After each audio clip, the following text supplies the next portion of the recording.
Dentro dos chapéus de palha, nem todos os monstros dependem de Akuma no Mi para serem temidos.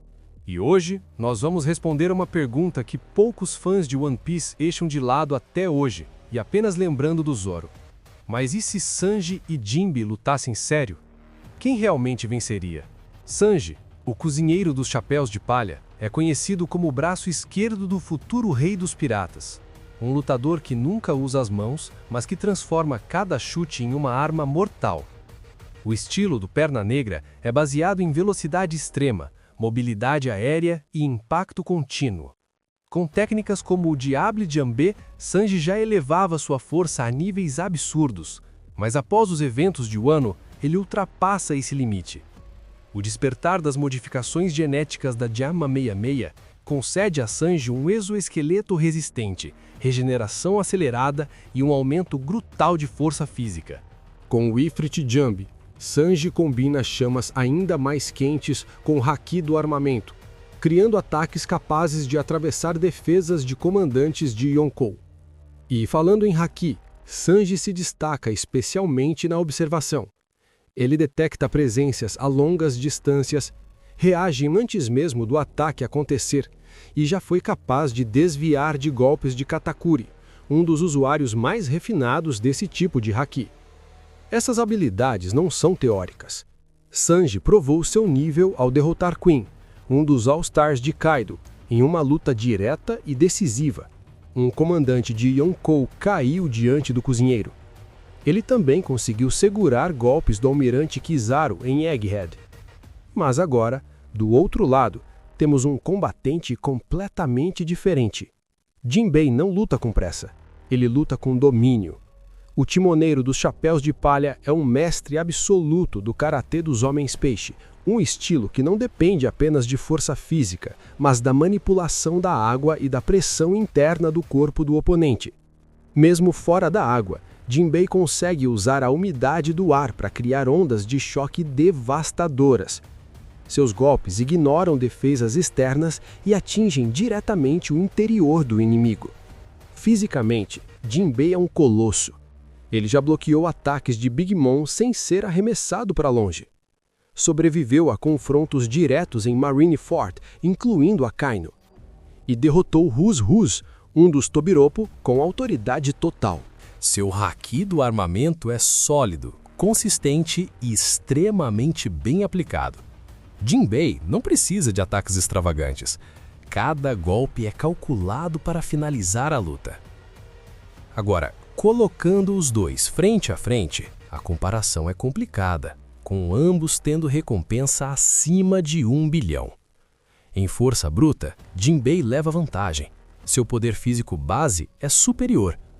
Em velocidade e mobilidade, Sanji domina completamente, caso seja fora d'água. Ele luta no ar, se move em ângulos imprevisíveis e ataca antes que o inimigo consiga reagir. Na resistência, temos um equilíbrio interessante. Jinbei possui durabilidade natural altíssima. Sanji, por outro lado, conta com exoesqueleto e regeneração. Em uma luta longa, essa regeneração começa a pesar. No Haki, Jinbei se destaca defensivamente. Sanji, ofensivamente. Agora, imagine a batalha. Jinbei avança, tentando reduzir a distância, liberando ondas de impacto com o karatê dos homens-peixe. Sanji responde no ar com Skywalk, desviando com facilidade e descendo com chutes envoltos em Ifrit Jambe. Os primeiros golpes não derrubam Jinbei, mas cada impacto queima mais, pressiona mais e exige mais resistência.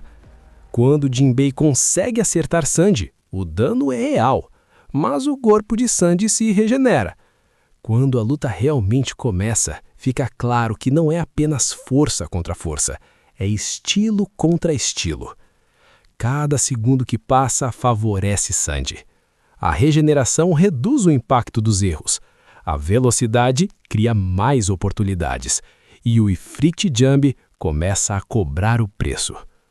Jinbei continua perigoso até o fim. Um único golpe bem encaixado ainda poderia decidir a luta, mas a janela para isso fica cada vez menor. E em uma batalha de resistência, mobilidade e pressão constante, Sandy assume o controle. E é com base nisso que chegamos ao veredito final.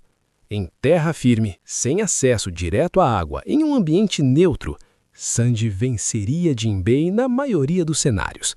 Não porque o ex-capitão dos Piratas do Sol seja inferior, mas porque o kit de habilidades de Perna Negra após o ano é simplesmente mais completo para esse tipo de confronto.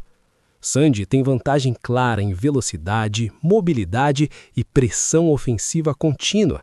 Seu exoesqueleto e regeneração reduzem drasticamente a eficácia do dano pontual de Jinbei, e o Ifrit Jump entrega um nível de poder capaz de ferir até os combatentes mais resistentes da obra. Jinbei, por outro lado, continua sendo um dos lutadores mais sólidos de One Piece. Sua técnica é refinada, e em ambientes aquáticos ele seria praticamente imbatível para Sandy. Mas One Piece deixa claro uma coisa: as lutas nem sempre são decididas pela maior força, e sim por quem controla o ritmo. E nesse ponto, Sandy domina. Ele não deixa Jinbei lutar do jeito que quer. Ele dita a distância, ele dita o tempo e, aos poucos, constrói a vitória. E em um confronto direto, em terra firme, o cozinheiro dos chapéus de palha sairia de pé. Mas talvez essa não seja a verdadeira pergunta. Porque em One Piece, as lutas mais perigosas não são aquelas decididas apenas por força, velocidade ou técnica. São as que acontecem quando alguém é forçado a ultrapassar um limite que ainda não conhecemos. Sandy venceu aqui porque mostrou tudo o que já revelou até agora. Mas, e se ele ainda não mostrou tudo? E Jinbei? Um homem que enfrentou Yonkus, sobreviveu a Marineford e carrega o peso do oceano nas costas. Será mesmo que já vimos o auge do Cavaleiro do Mar fora da água? Talvez essa batalha não se decida em quem é mais forte, mas em quem ainda guarda uma carta que nunca precisou usar. Como Luffy, que já possuía as duas formas do Gear 4 após o timeskip, e só as usou em Dressrosa e Whole Cake contra Doflamingo e Katakuri, respectivamente. E quando o fim da jornada se aproximar e os Chapéus de Palha enfrentarem inimigos que nem o mar consegue conter, a pergunta pode mudar completamente. Não é mais quem venceria essa luta, mas sim qual deles ainda está escondendo o verdadeiro poder. E quando esse momento chegar, talvez a resposta seja bem diferente. Mas será que Sandy irá superar a recompensa de Jinbei? E você, acha que quem venceria essa luta? Comente aqui embaixo. Obrigado pela sua atenção, se inscreva e curta para ajudar o canal.